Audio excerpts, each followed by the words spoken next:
today is a lovely day. Yeah, did you eat at lunch? I didn't really get to eat much, but I was A couple talking of too much. spoonfuls of risotto. Yeah. I felt myself. I must get back. No, the food was actually kind of nice, but it just. He remembers that lesson as a child. Don't speak with your mouth full. So he said, I won't have a bite, and I'll just keep letting it rip. Yeah, McGinley reckoned that for Irish people, like dinner time is a good excuse not to talk. But it didn't work today because I had too many people that I wanted to talk to. Well, that's nice. Did you get to rub some elbows with some people? I did. I saw Paul Mescal, who I hadn't met too. before. Who's this? He's nominated, and is a fantastic talent and a fantastic fella. Yeah. And you just know the soul of him, don't you? Yeah, straight away from the work and from meeting them, it matches. Yeah. Sometimes there could be a disparity and nobody owes anything to have the same feeling you get from their work as you get from them meeting them in person. But with him, you get that sense of depth and decency, actually, deep decency. Yeah, and I made a beeline for him, and so. I met Colin Braid. The Irish crowd were there, and we got a lot of nominations this year. It's like kind of a big celebration. And Austin Butler couldn't be lovelier. Austin Butler was beautiful. Brian Judd Tyree Henry. Brian Tyree Henry was. So I met. Judd Hirsch was. We're in the same category as me, so you can kind of mix, and there's none of this apples and oranges things about one performance against another. It's just genuinely nice to meet these people, and you just know from their work they're the same. You can feel it. You can feel the soul coming through. So it's not always the way, but it's nice when it's borne out. And are the two of you, is it fun? Do you kind of feel like you're on a date to get, you can kind of... On this thing? Rely on it? Yeah, I love buzzing off. I love buzzing off this fella on my left, and I don't get to see him this much, you know what I mean? Like we go since we first. We did have an awkward moment at the Globes where we kissed. I went to kiss one cheek. He went to kiss the other cheek. The other cheek, and we both met in the middle. And this he was walking up, and we were both kind of thinking that was a little bit odd. Yeah. And then next day it was a massive big. There was a big to do about photograph of full on smooching. And we were both down with COVID, so we don't know who threw the first stone. We don't know who patient zero was. Disease off him. Yeah. You guys are all feeling better now. Yeah, we're all good. So, it's been 15 years since Embrace? About that. Yeah. Right? Yeah. Terrifying. Isn't it? Did you ever think that you would do this, that you work together? Hope to. We did hope to, yeah.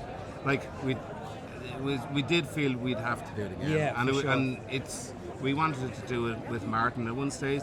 There was something else that we were going to do, and I'm glad it didn't work out because we got to revisit each other through the lens of the Banshees, which was just so perfect. Exactly.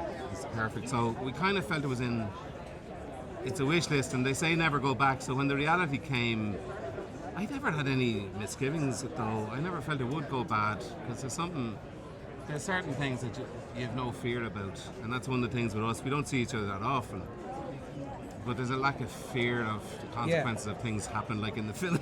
The only little tiny bit of tension I had around it was that in the twice we've worked together, and when we work together again, I lean into him very much. He's an incredible support system, and he's incredibly open. He has no problem with going to the places of vulnerability that you have to go to sometimes, especially when a story asks from everyone what this story asked of all the cast. And so I was wondering, because of the tension in the film, not was there going to be tension between he and I fundamentally, but were we going to have to give each other a certain kind of space? Yeah. And it wasn't like that at all. We leaned into each other the exact same as we did on In Bruges, you know? Yeah, no, it was good. It was good. Yeah, well, it is interesting because I remember when I saw the preview, I felt like, oh my gosh, you guys are just so iconic together. So I did feel a little bit of is this going to be a letdown because Bruges was so... Right. Well, I think Martin felt the same way because he had a version of the script for a long time, and he showed it to us 7 years or 8 years ago nearly now. And then he was very reluctant to he said he didn't want to bring the gang together for something that wasn't going to be worth it. So I think that was the reason it was 15 years more than anything else, which I was delighted about as well, because we were both kind of relieved that this work is worthy of really sort of, going at it, and just again, why would you, even if it didn't work, it would have been worth attacking, that kind of way. And did it mean more to you guys to do something literally so close to home? Did to me, yeah. I think probably did to you too. Different ways, I'd say. Might have been an added touch because Brenda still lives at home, and I live over here now. So to get to go home, I got to, the way life works out and the fortuitousness of getting to cross paths with some people that I hadn't seen in 20 years. Like I did this TV show Ballycasangel in 1997 or 98 or something, and some of the members of the crew on Banshees were people that I worked with on that I hadn't seen since that.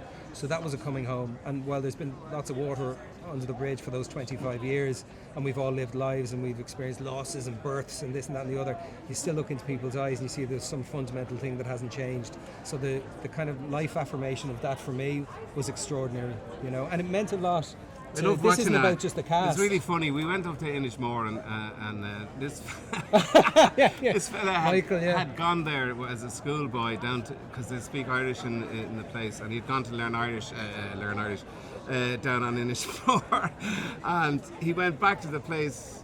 So brilliant to see, like, because I haven't been away from the place, but not only to go back to home, which is always a thing, but to watch him on the island revisiting his 12-year-old self or whatever age you were, going down to the. And you met the guy who owned the house, Michael, I think, who owned the bed and breakfast I stayed in, yeah. And do you remember when we met him? He was out in the garden tooling around. Exact same as 25 years ago, and I saw him 30 years ago. Yeah. You remembered him too. Yeah. So that was kind of... It was powerful. And look, the communities brought us in. Yeah, they did. Brought us in big time. They worked on the film, they fed us, you know, we shared stories, and it was an extraordinarily special time. So we feel the eyes of the nation. But we feel the support of people at home who are very proud. You know, we're an island of 5 million people, and for this film and for the people who are involved in the film to get received in the way it's been, I know there's a lot of ownership at home that people feel over it, and they're right to feel it because they played such a huge part in it. Yeah, we were anxious a little bit because there's so much like aggression and depression and downward thing that people would react badly against it, but it really has been like, there were friends of mine from Connemara out that part of the country, and I was really nervous when they went to see it in London. And they came back and they come, and one of them says, "This is going to do really well in America." It just made my day. It was like, I just kind of felt, you know, that they've seen, you know, they know what it is. They know what this is. So it was cool.